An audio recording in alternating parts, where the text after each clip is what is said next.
প্রাকৃতিক দুর্যোগ যেন পিছু ছাড়ে না খুলনার কয়রা, দাকব, পাইকগাছা, বটিয়াঘাটা ও ডুমুরিয়া এলাকাবাসী। প্রতিনিয়ত লোনা পানির সাথে যুদ্ধ করে বেঁচে থাকতে হয় খুলনার উপকূলীয় অঞ্চলের মানুষদের। তবে এবার কৃষি সম্প্রসারণ অধিদপ্তরের পরামর্শ অনুযায়ী চাষাবাদ করে ব্যাপক সাফল্য পেয়েছেন কৃষক। গেল বছরের তুলনায় আউশ ধানের ফলন ভালো ও দাম বেশি হওয়ায় খুশি প্রতিটি কৃষক পরিবার।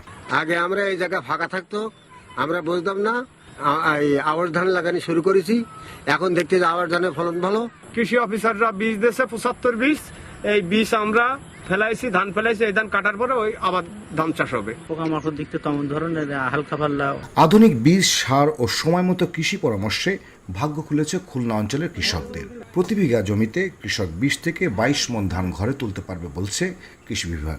প্রায় 2000 কৃষককে কিন্তু আমরা এই আউশ ধানের বীজ সহায়তা দিয়েছি।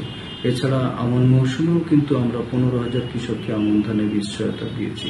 সর্বোপরি আমাদের যে পরামর্শ উঠান বৈঠক কৃষক মাঠ স্কুলে যে আমরা প্রশিক্ষণটা অনানুষ্ঠানিকভাবে দিয়ে থাকি, সেটিতেও তারা উদ্বুদ্ধ হয়ে থাকে এবং এই ধারা অব্যাহত থাকে।